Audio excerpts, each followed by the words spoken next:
Ranchi police ने 24 अप्रैल को जगन्नाथपुर मंदिर में हुई गार्ड की हत्या के मामले में खुलासा कर दिया है। और गार्ड बिरसा मुंडा की हत्या के मामले में रांची पुलिस ने खुलासा करते हुए बताया कि जो गार्ड की हत्या की गई वो उस हत्या के मामले में 3 आरोपियों को गिरफ्तार किया गया और ये तीनों आरोपियों ने अय्याशी करने के लिए गार्ड की हत्या की थी। और ये तीनों आरोपी गार्ड से परिचित थे, इसलिए मंदिर में दाखिल होने के बाद इन्होंने सबसे पहले गार्ड की पत्थर से मार के उसकी हत्या कर दी।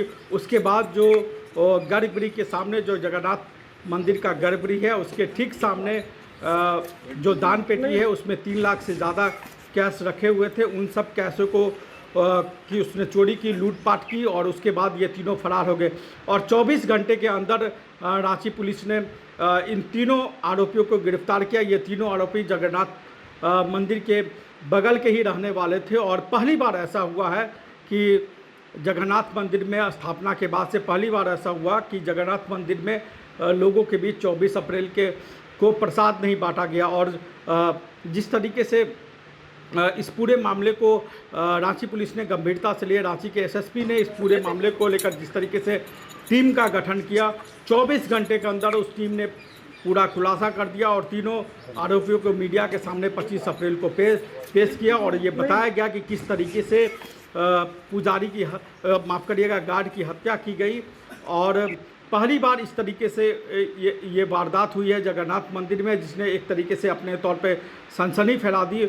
और इस पूरे मामले पर खुलासा करते हुए रांची के एसएसपी राकेश रंजन ने क्या कुछ कहा है, आप सुनिए और देखिए कि कैसे जो सबसे धार्मिक सबसे ज़्यादा धार्मिक स्थल कह सकते हैं कि रांची का जो सबसे प्रसिद्ध धार्मिक स्थल है उसमें जो ये जघन्य हत्या हुई है उसको लेकर रांची पुलिस ने जो खुलासा किया है, रांची पुलिस ने जो तथ्य रखे हैं उसको आप सुनिए और समझिए कि कैसे धार्मिक स्थल पर इस तरह की जघन्य हत्या की गई है।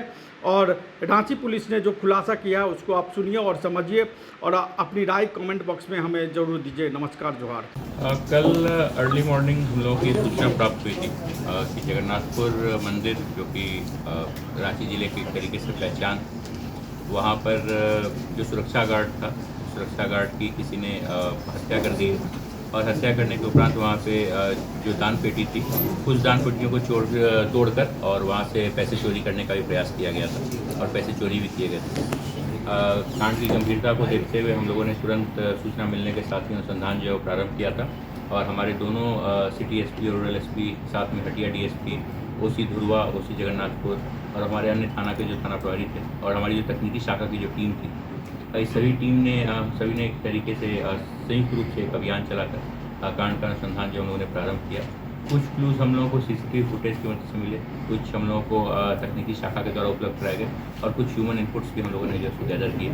और इस सब के परिणाम स्वरूप हम लोगों ने कुछ लोगों को डिटेन किया। डिटेन करने के बाद जब हम लोगों ने उनसे पूछताछ में उन्होंने घटना में अपनी संलिप्तता स्वीकार की है और उसके उपरांत घटना में शामिल, हत्या में शामिल और चोरी में शामिल कुल 3 लोगों को हम लोगों ने गिरफ्तार किया है। गिरफ्तारी के साथ साथ हमने जिस पत्थर से पूछकर सुरक्षा गार्ड की हत्या की गई थी उस पत्थर को ही बरामद किया है। उसके साथ ही साथ जिन छड़ का उपयोग दान पेटियों को लगे ताले को तोड़ने में किया गया था उसको भी हम लोगों ने बरामद किया है। और साथ में चोरी किए गए जो रकम थे, कुल रकम लगभग 3 लाख के आसपास जो रकम चोरी हुई थी, तो 3 लाख कुछ रुपए हम लोगों ने रिकवर किए हैं। बहुत सारे पैसे से इन लोगों ने उस दिन पूरे दिन जो अभियुक्त थे उन लोगों ने शॉपिंग की, खरीदारी की, तो कुछ खरीदे हुए नए कपड़े इत्यादि भी जो है सो हम लोगों ने बरामद किए और इस प्रकार इस कांड का पूर्ण रूप से जो उद्भेदन किया गया।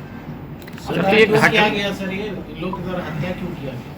ये वस्तुतः एक तरीके से समझिए अय्याशी के लिए इन्हें पैसे चाहिए थे और ये जो अभियुक्त थे ये अभियुक्त भी उसी क्षेत्र के निवासी हैं जिस क्षेत्र के निवासी वहाँ के सुरक्षा गार्ड थे। तो इन लोगों ने बहुत दिनों से इस चीज़ को देखा हुआ था कि रात में सुरक्षा गार्ड वहाँ पे अकेले रहते हैं और क्या मंदिर की क्या परिस्थिति रहती है इसके बारे में उनको पूरी जानकारी थी और वस्तुतः पैसे चोरी करने के लिए ही ये घटना को अंजाम दिया गया था। और मन में ये भय था कि यदि सुरक्षा गार्ड जाग जाते तो वो इन लोगों को पहचान सकते थे और इसीलिए इन लोगों ने पहले सुरक्षा गार्ड की हत्या की, उसके बाद चोरी का।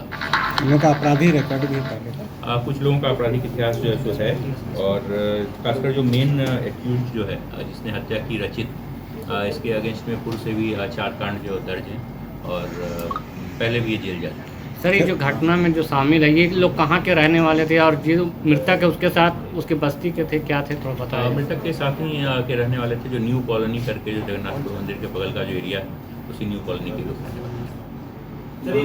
पैसे निकाल करके ये लोगों ने क्या इस्तेमाल? बायोम इंस्टीट्यूट नीट की तैयारी के लिए एक भरोसेमंद नाम। यहाँ अनुभवी फैकल्टी, स्मार्ट क्लासरूम और बेहतरीन टीचिंग मेथड से स्टूडेंट्स को मिलती है मजबूत तैयारी। यहाँ हर स्टूडेंट को मिलता है पर्सनल गाइडेंस और डाउट क्लियरिंग का पूरा सपोर्ट। नीट 2027 और 28 के लिए फेज 2 बैच 30 अप्रैल से शुरू हो रहा है। आज ही बायोम इंस्टीट्यूट से जुड़े और अपने डॉक्टर बनने के सपने को दे सही दिशा। बायोम इंस्टीट्यूट सिर्फ मेडिकल प्रिपरेशन का संस्थान। रॉयल इंडिया में आपका स्वागत है। भारत के सबसे विश्वसनीय सोलर मोटर पंप और एमपीपीटी कंट्रोलर निर्माता। रॉयल इंडिया का high performance movable trolley solar water pumping system प्रस्तुत है।